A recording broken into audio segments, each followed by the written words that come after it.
wrong was that? We continue our series highlighting the struggles and victories of people with disabilities. Paul Kende, thoroughly deserved. Oh, there is nobody else. In Nigeria, like every part of the world, persons with disabilities face significant societal and systemic barriers, from limited access to education and employment to infrastructural challenges. Hi, Dari. You're welcome to Access Tech Innovation and Research Center. Yet, amid these difficulties, individuals continue to break boundaries. Impaired is our training lounge where persons with disabilities can learn different digital skills from Microsoft for productivity tools to Python for data analysis. Okay.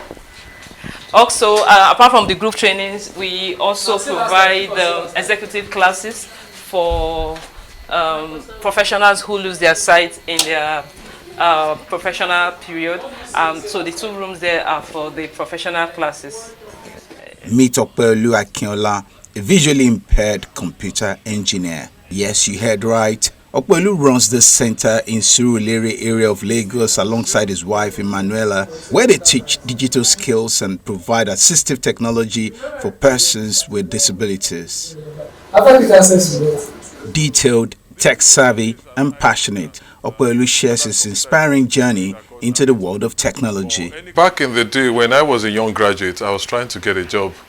And I went through interviews and all that, but somehow I was being rejected. So I was lucky to have had access to the CEO of one of the oil companies that rejected my application. And so I had to find out what happened. And what he explained was they did not know how I was going to function in the office because my job was going to require reading documents, and the documents were in print back then. So some years after that interview, I discovered what we call optical character recognition, which is when you use computers to read print. If you check my table, you see I think I have an OC. Okay, I have a camera. Where is the camera? Oh, you moved it. Okay. Okay, good. So this camera, this is an OCR camera. Okay. And this essentially, I place a book under this, and then I issue a command on my computer. It scans what is on the book, and then the software on my computer converts it to legible text. So I can now read it. So if I had this back then, I would have got that, well, probably I would have got the job, barring any other thing. And so when I remember that experience, after that experience and I discovered this technology, and also the fact that there were many other things coming up in terms of technology that would help blind people especially to work, to study, and to do things more easily, I made up my mind that I was going to find out how to use those things, to see how to get it. In fact, basically, I just said, look, no other blind person is going to have to miss an opportunity if I have anything to do with it. If it's something technology can do, then the person has a right to know and to enjoy it. I actually studied history. Initially, I worked for another NGO run by white people who are married to Nigerians, the Niger Wives Association. And then at the Niger Wives Center, that was the first organization that started teaching blind people how to use computers in Nigeria. So it was like they just said, okay, when I heard of the job opening, I applied and they hired me. I knew very little about computers back then. It was on the job that I trained. I've been doing this for quite a lot of years before we set up this center. This we call this an assistive technology experience center. So it's like I said, it's a long time thing. I mean, there are so many people. I don't want to drop names, but I mean, if I were to drop names, you will know some of them. They are very popular people who I have helped with technology, and they're doing the things they're doing. They are really good at what they're doing, and they are doing very well in their fields. They've made careers, and some have gone into private business with the technology skills and all that. So since we opened the center specifically, we have people who have improved on their job. We have people who are in school and whose ability to study have improved because now they're using computers. Imagine a blind person having a computer. Is a lot of difference. Now you have access to study materials in real time Unlike before, when you have to get your materials either recorded or transcribed into Braille before you can access it. Now you just put it on the computer. The lecturer is sending emails to you. You're reading your email the same time with your sighted colleagues. And then you can also go online. You can access the digital library and get materials. And it has improved a lot of people's lives. I know some people who are doing their PhD who have enrolled on courses in our center for their data analysis as blind people. And they were very happy because now they can use Excel to do their data analysis for their projects. There are people who are working, who are also working in other areas, and they've come here to learn skills that are specific to their own professions, and they've improved on what they're doing. So it's a lot of work, and it's apart from geographically, we've also reached even beyond Nigeria. We tried an experiment last year. We had a Python for data analytics training, and we wanted it to be online. And we were surprised that we had subscriptions from Uganda, from Kenya, from Rwanda, from Ghana, and of course all over Nigeria. And we're able to train 28 people graduated from that particular course successfully, doing all the exercises and all the projects and all. And somebody in our center was able to even create an app, a typing tutor app out of that training. I'm already thinking, oh, where do I go from here? Do I need to go look for that person? So talk to us about the research part of what you do. Okay, so when I started this job, there were not a lot of people who could use computers, but that was just the beginning. Then computers were getting spoiled, and there weren't a lot of people that could fix the things that people were using. So now that lent another. Then there were a lot of technologies developing, and people did not know about them. So it's very sad when you see somebody that lost an opportunity when there was something they could have used and they didn't know about it. And so when I started my job, I started finding people were calling me all the time to ask about things. And it was like, Yoruba will say,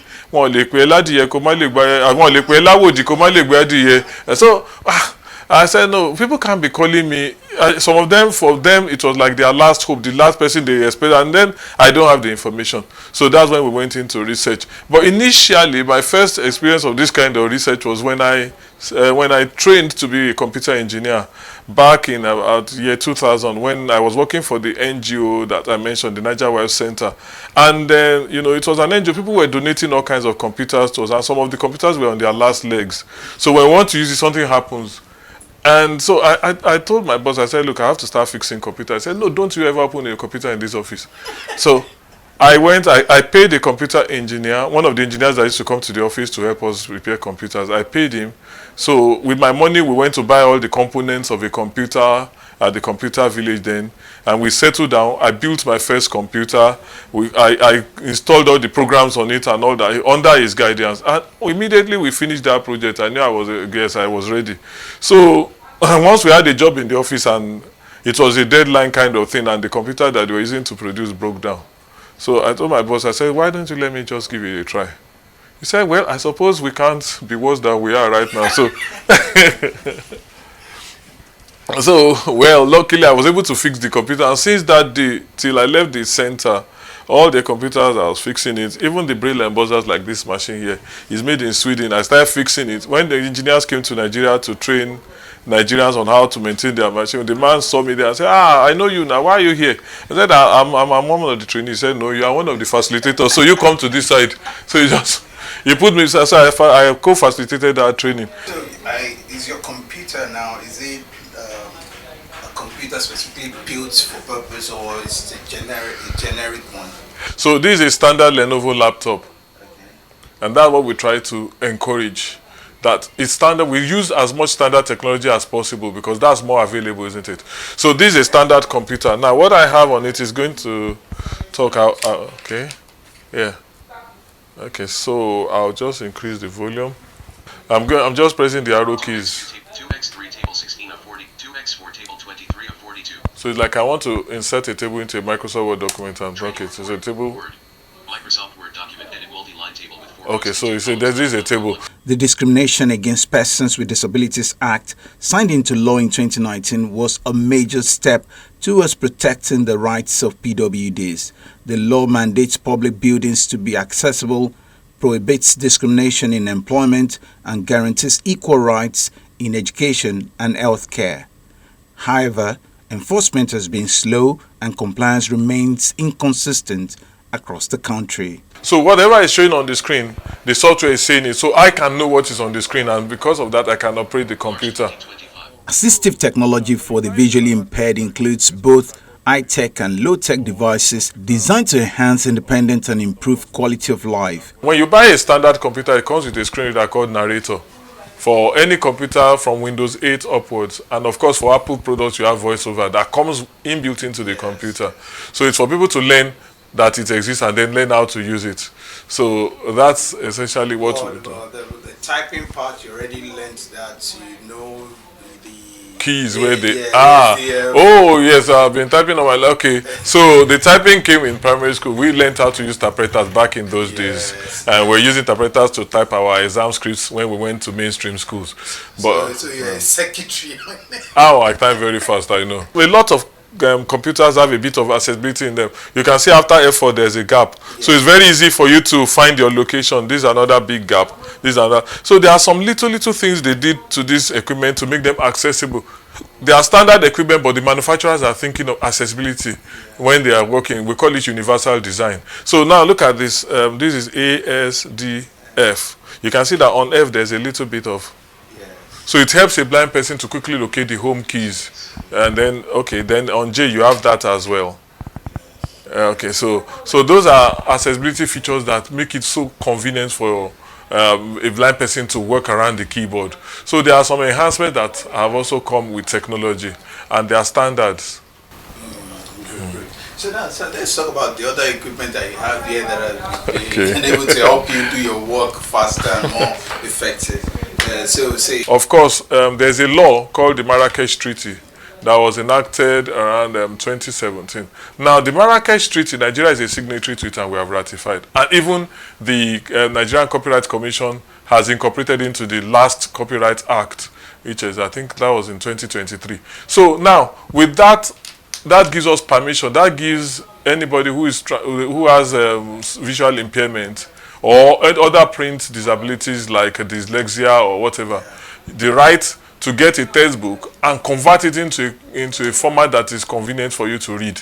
So you can't sue or for copyright for that. So what we do here, we get some of those books from the market, we get the hard copy, then we scan them onto the computer and convert it into digital files like Microsoft Word or PDF that a blind person can read with their either with their computer or with their e-book readers, and then we give it to blind people in school. What we just do is that we ensure that we write on the book that is solely for the use of visually impaired and other print disabled people, and any other use is not permitted. So that's just the way of meeting the copyright people halfway, to ensure that people don't play. We have to respect people's intellectual rights and understand how difficult it is, how tedious it is to create intellectual property. So so we try to protect them. What about the Braille system? Does it still work for people? Okay, so that's a very, I wonder where that question came from, because if only you knew. So Braille, one of the things that most people are, should I say, kind of skeptical about Braille for, is that Braille can be bulky. For example, if I were to get a copy of a Braille Bible, it would be, the Encyclopedia Britannica, you know how big each of those. So you have about 18 of them to carry to church if I were to take my Braille Bible to church. so that wasn't convenient. So what happened, a lot of people started thinking that Braille was obsolete. Even some blind people, I'm sorry to say, are already of that opinion, but it is not exactly so. So what has happened is, number one, producing Braille has gone computerized. This is a Braille embosser. So this can either take from a flash drive or by Bluetooth, or I can connect it to my computer with USB and send a digital file onto it, and then I'll get a Braille copy. So that is what this does.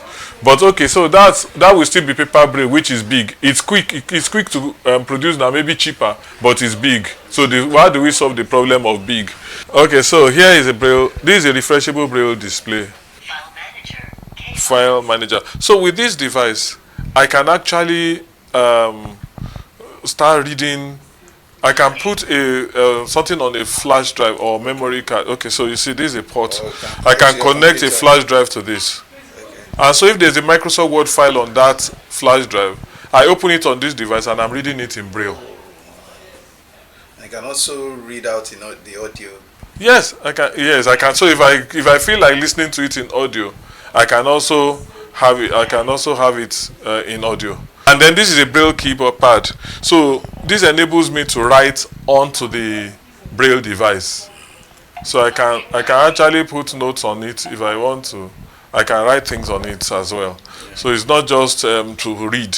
It's a read and write device. So a blind student who has this in school is already ready to work. Because even for my assignments, I can write them on this device. They are ready. I can send email on this. This connects to the internet. So it's, yeah, I can do emails on it. I can browse the internet. I can put dictionary. It has an inbuilt calculator. It has a dictionary. So it's just like a study thing. High-tech options can feature voice recognition software and augmented communication devices. A wide range of products is available, organized by category to meet various needs. Okay, I'm blind, totally blind. Ibrahim Olalekon is one of those who have benefited from this center's initiative. Now he codes and also teaches others programming languages. First, I feel good that I'm a productive member of the society. That is in the first, because what is worth doing well. So, and as a human being, when the work of your hand creates values, changes lives, there's this feeling it gives you when people you've trained calls you or call you that, oh, thank you, the training you gave to me made me who I am today. It just makes me happy. So in all that, as a blind person, I can wake up in the morning, dress up, and set out for work just like every other person. It makes me know that I have no limits. Yes. I can do anything. I was going to say that. No limits. No limits. So every other person, you wake up, you dress, you tell people, oh, I'm going to work. Then you come back in the evening, just like every other person. Two people welcome you, how is work? So that feeling alone, compared to somebody who is blind and is just, I don't want to say confined to a space at home, no hope, no nothing. So, but as a person who can contribute, who can even develop others, create impact in the society, I'm excited. I feel happy about it. How did it start? Okay, as growing up, my father is late now. He was a tailor, not a fashion designer. He was a tailor. Okay.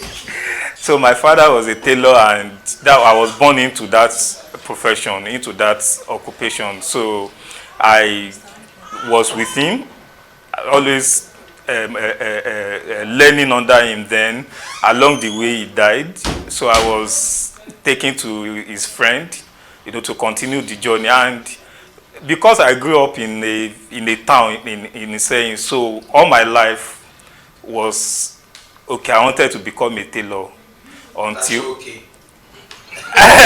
Okay. Yeah. So I wanted to become a tailor. My dad was a tailor, and I don't want to fail him. That was the feeling at that time. Then the sight condition started, and I lost it. So I stopped going to school. I stopped going to school in primary 6. So I lost it, and well, should I say I was then I couldn't. I was not taking. I lost my sight due to lack of care, to glaucoma. So because after my dad died, and there was nobody to take me to the hospital again. My mom was in Lagos, not knowing what was going to happen to me in the village. So when she got to know, that was like 4, 5, 6 years ago after.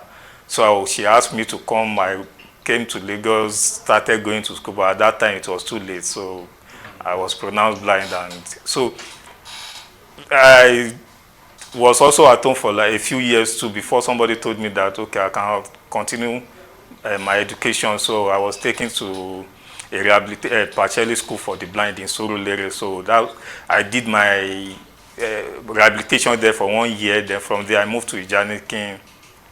So 6 years, then Unilag, University of Lagos. So while in Unilag, I had a few experiences that changed my course, you know, from tailoring, from wanting to be a tailor to somebody that want to be in tech.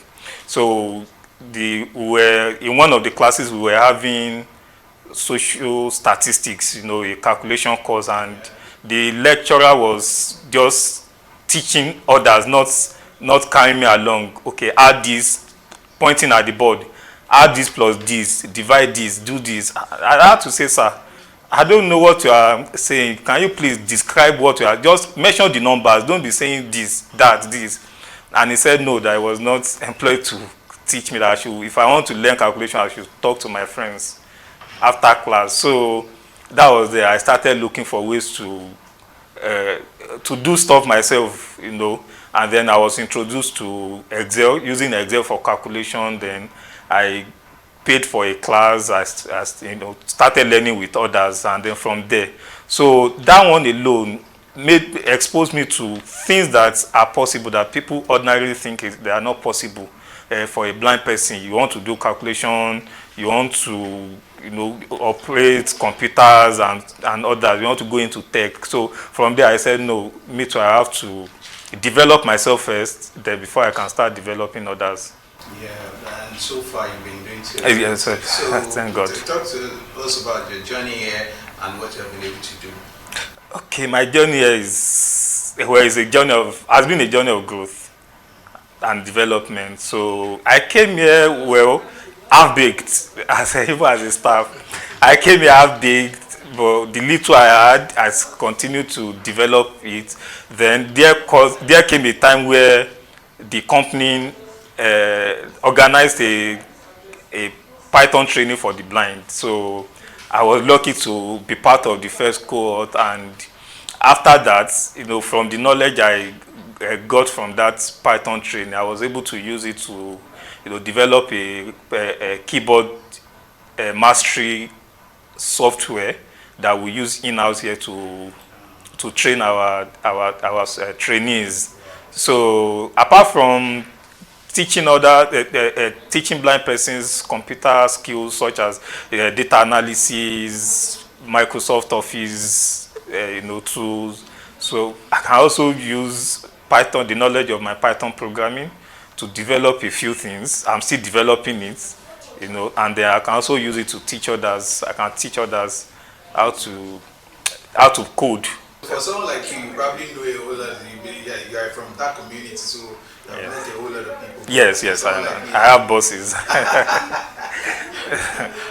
At least the person that taught me how to code, how to program, is also a blind person as well. Wow. So yes, and he's working in a fintech company. He's their software developer. Beyond this center, Opeolu and other professionals with disabilities are actively advocating for inclusivity. Their efforts focus on creating accessible environments, ensuring digital and communication materials incorporate features like Braille signage, screen readers, and alternative text for images. Now you have arranged those lines on the computer screen, and then there are some other things you can do to the information on your screen, because we have what we call formatting. And what formatting basically does is to make it easy for someone who is looking at your script to understand the layout of your screen, to also get more information, and also it makes your work beautiful. You know, so some of the things we use for formatting will be fonts, we have how to bold and all that. So let us try and bold one of the lines on the screen, for example. So can you select, okay, so you know how to select a line. Page 1, section 1, this is the, Move your cursor to the beginning of the line so that you're sure. Then, okay, so let's select line 1. So move your cursor to press the home key to be sure that the cursor is at the beginning. Okay, then press the shift key.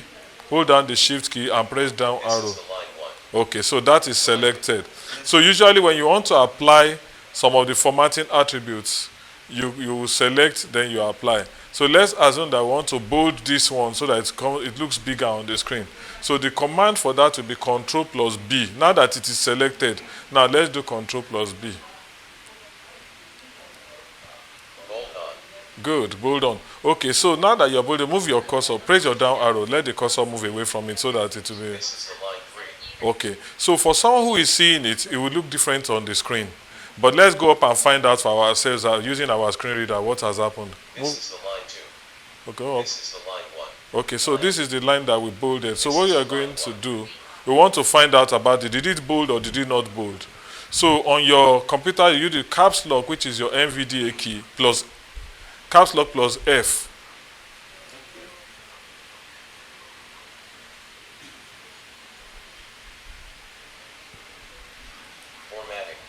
Formatting.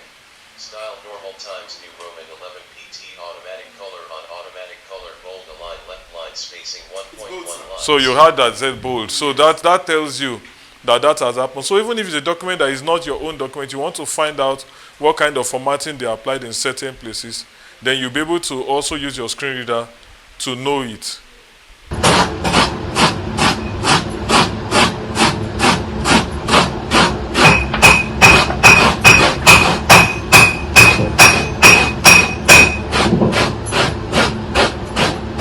Away from this center to another story of a young Nigerian creating impact in his own special way. Hamzat Ramadan, a 23-year-old prosthetist, is giving people a second chance at mobility.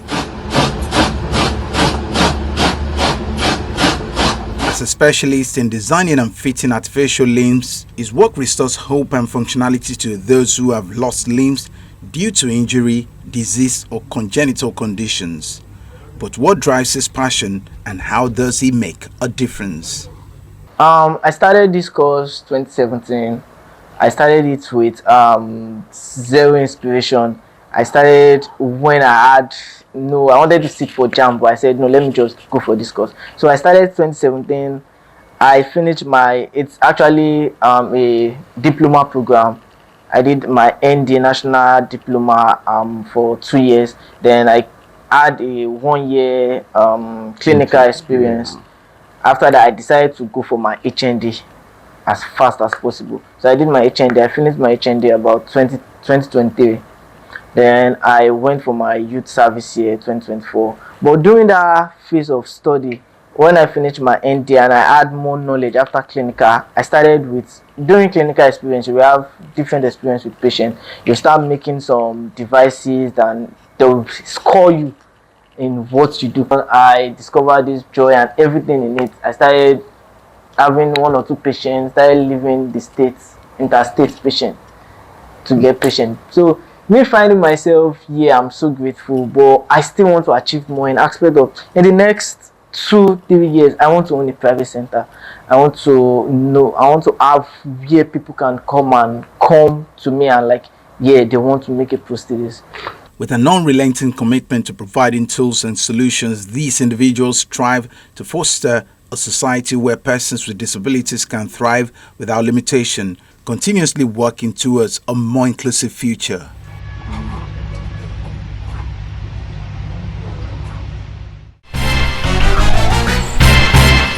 And that's our show for today, everyone. If you miss any part of it, you can watch it on our YouTube channel. You can also follow the conversation on our social media platforms displayed on the screen.